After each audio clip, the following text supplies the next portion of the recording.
आइए आज बनाते हैं गर्मियों की बहुत ही ख़ास बहुत स्वादिष्ट सब्जी काले चने और तोरी की सब्जी।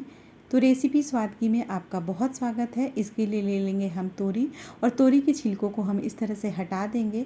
तो कई लोग ना इसे चाकू से खुरच कर हटाते हैं, पर उससे इसका स्वाद इतना बढ़िया नहीं आता जितना छिलका हटने के बाद आता है। तो सारे छिलकों को हटाने के बाद इसे अच्छी तरह से हम धो लेंगे और धोने के बाद चलिए इसे हम अब काट लेते हैं। तो इसे छोटे छोटे टुकड़ों में मैंने काट दिया है।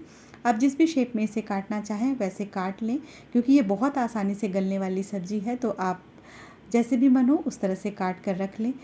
तो इसे ना आपके यहाँ क्या कहते हैं बताइएगा ज़रूर। कहीं पे इसे नेनुआ कहते हैं, कहीं पे इसे गलका कहते हैं, कहीं तुरई, कहीं तोरी। तो हमारे यहाँ इसे नेनुआ कहते हैं। और काले चने और नेनुआ की सब्ज़ी बिहार में बहुत खाई जाती है और ये इसी तरह से बनाई जाती है जैसे मैं आपके साथ शेयर कर रही हूँ। तो चलिए, तोरी हमारे कटने के बाद हम चलिए अब प्याज को काट लेते हैं। तो यहाँ पे प्याज भी कट कर तैयार हो चुका है। तो चलिए अब सब्ज़ी बनाते हैं। तो इसके लिए मैंने लिया है कढ़ाई और उसमें डाला है सरसों का तेल। तेल के गर्म होते ही इसमें डाल देंगे एक सूखी लाल मिर्च और इसके चटकते ही हम इसमें डाल देंगे प्याज को। आँच को बिल्कुल धीमा ही रखेंगे और धीमी आंच पे प्याज को हम थोड़ा सा भून लेंगे। तो ये वाली सब्ज़ी आप एक बार सरसों तेल में ज़रूर बना कर देखिएगा, इससे इसका स्वाद बहुत बढ़िया आता है।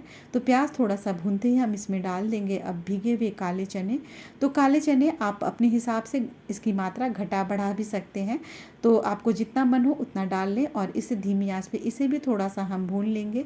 और अगर आप प्याज लहसुन नहीं खाते हैं तो उसके बिना भी ये सब्ज़ी बहुत टेस्टी लगती है, तो आप उस तरह से भी बना सकते हैं। तो यहाँ पे थोड़ा सा हमारा चना भुन जाए तो हम इसमें डाल देंगे लहसुन का पेस्ट, हल्दी पाउडर, लाल मिर्च पाउडर और नमक। तो मैंने यहाँ पे सब्ज़ी के हिसाब से नमक डाल दिया है।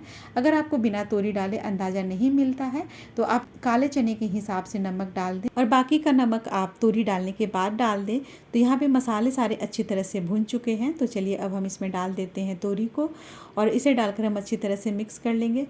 एक बात का ध्यान रखिएगा कि तोरी में बहुत ज़्यादा नमक अच्छा नहीं लगता है।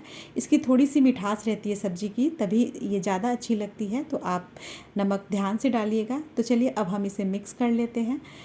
अगर आपको मेरी रेसिपी पसंद आती है तो प्लीज़ मेरे चैनल को लाइक शेयर सब्सक्राइब करें और बेल आइकन को हिट करें ताकि आने वाली रेसिपी की नोटिफिकेशन आपको मिल सके। तो चलिए अब हम सब्ज़ी को ढक देते हैं। आँच को बिल्कुल धीमा ही रखेंगे और हाँ, पानी डालने की बिल्कुल ज़रूरत नहीं है क्योंकि तोरी में काफ़ी पानी होता है। तो अपने आप ही पानी निकल आएगा और आपकी सब्ज़ी बहुत जल्दी पक जाएगी इसके पानी से ही।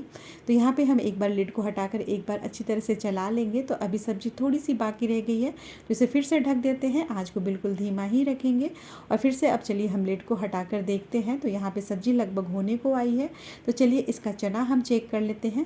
तो चना हमारा बिल्कुल अच्छी तरह से पक चुका है।